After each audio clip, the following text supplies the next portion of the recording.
Depois de tanto analisar, eu consegui me decidir.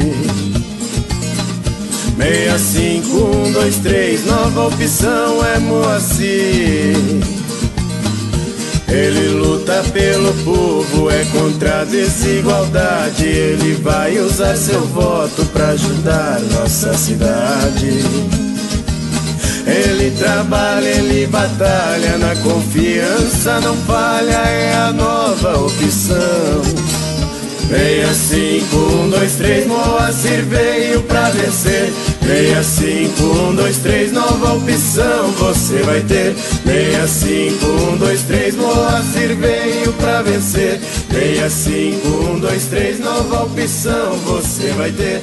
65123, Moacir veio pra vencer. Eu sou a professora Yara, sou professora da rede estadual e tô vindo aqui pra pedir o apoio pro Moacir. Ele é uma pessoa que também defende a educação pública de qualidade e eu acredito que hoje o vereador ele é uma peça fundamental para que o município avance, principalmente na conquista de melhor qualidade de vida para o povo. Bom, eu apoio o Moacir por ele também ser uma nova opção e nós precisamos renovar, né, a política da nossa cidade e na Câmara de Vereadores vai ter uma grande renovação.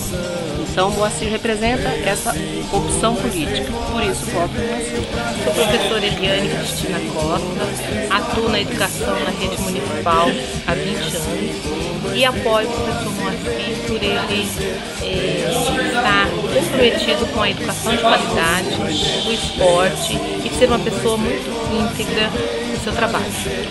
Meu nome é Maria Auxiliadora, sou professora da Rede Municipal de Ensino, trabalho com educação infantil e ensino fundamental.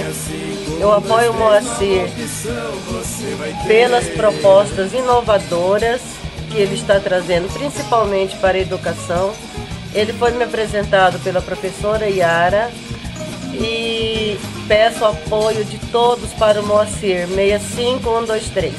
Meu nome é Denise, sou professora da Rede Estadual de Ensino em Campo Grande. Apoio o Moacir por acreditar nas suas propostas, por uma educação mais humanitária, por uma cidade com uma sustentabilidade bem maior, acreditando nas suas propostas para que ele possa estar melhorando as nossas áreas com as nossas crianças, dando um maior atendimento para as crianças de escola integral, de tempo integral. E é um nome novo, uma pessoa jovem, cheia de ideias com fundamento. É o que nós estamos precisando de pessoas atuantes dentro da nossa sociedade.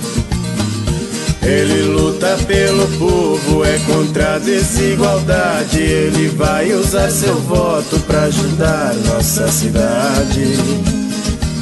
Ele trabalha, ele batalha, na confiança não falha, é a nova opção. 65123, Moacir veio pra vencer. 65123, nova opção você vai ter. 65123, Moacir veio pra vencer. 65123, nova opção você vai ter.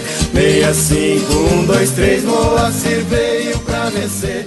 651